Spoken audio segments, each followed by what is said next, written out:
पुढच्या बातमीकडे वळणार आहोत। कोल्हापूर जिल्ह्याला पुराचा धोका आहे। पंचगंगा नदीची पाणी पातळी 47 फुटांवर पोहोचली आहे। कुरुंदवाड आणि औरवाड गावाला पुराचा फटका बसलाय।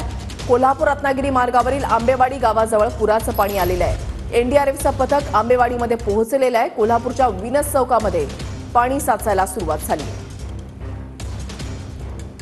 कोल्हापूरला पुराचा धोका आहे। पंचगंगा नदीने इशारा पातळी जी आहे ती ओलांडलेली आहे। 47 फुटांवर पाणी पातळी पोहोचलेली आहे। पंचगंगा नदीने धोक्याची पातळी ओलांडली।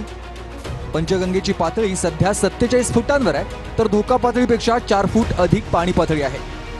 राधानगरी धरणाचे 4 स्वयंचलित दरवाजे खुले करण्यात आले आणि यातून पाण्याचा विसर्ग आता सुरू झाला। शहरासह आसपासच्या परिसरात पुराचं पाणी घुसण्यास सुरुवात झाली आहे। 11 राज्यमार्ग आणि 37 प्रमुख जिल्हा मार्ग असे एकूण 48 मार्ग बंद झाले। कोल्हापूर जिल्ह्याच्या 46 मार्गावरील एसटीची सेवा पूर्णपणे बंद आहे। 5000वर नागरिक आणि 3000 जनावरांचं सुरक्षित स्थळी स्थलांतर करण्यात आलंय।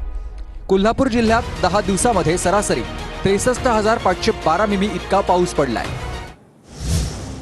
तर कोल्हापूरमध्ये पुणे बंगळुरू हायवेच्या सर्व्हिस रोडवर आता पुराचं पाणी आलेलं आहे। सर्व्हिस रोडच्या बाजूला असलेलं मंगल कार्यालय आणि शेती ही पाण्यात गेली आहे। पुराच्या पाण्यामध्ये वाढ झाल्यास महामार्ग बंद होण्याची शक्यताही वर्तवली जाते। भूषण पाटील आमचे प्रतिनिधी या संदर्भातली अधिक माहिती देतील। भूषण,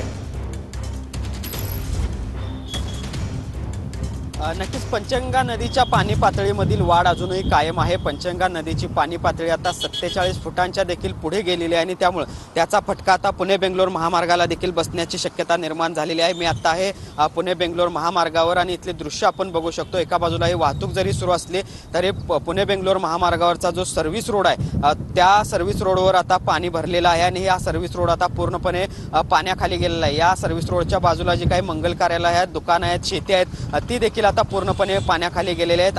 अवघं 1 फूटभर पाणी राहिलेलं आहे। जर पाण्या पातळीतील वाढ अशीच कायम राहिली तर मात्र हे पाणी जे आहे ते महामार्गावर येण्याची भीती त्यात जी आहे ती आता व्यक्त केली जाते। कारण अजूनही राधानगरीच्या धरण क्षेत्रात पाऊस पडतोय। राधानगरीच्या 4 दरवाजातून मोठा विसर्ग पाण्याचा भोगावती नदीमध्ये होतोय आणि त्यामुळे पंचगंगा नदीच्या पाणी पातळीवरील वाढ अजूनही कायम राहणार आहे। आणखी काही काळ ही वाढ अशीच राहणार आहे आणि त्यामुळे जर अशीच परिस्थिती राहिली तर मात्र पुन्हा एकदा 2019 सारखी परिस्थिती येऊ शकते। पंचगंगा नदीचं पाणी जर या सगळ्या पुणे बेंगलोर महामार्गावर आलं तर मात्र पुणे बेंगलोर महामार्गावरची वाहतूक विस्कळीत होऊ शकते, वाहतूक ठप्प देखील होऊ शकते। अशा पद्धतीची परिस्थिती आहे ती निर्माण झालेली आहे।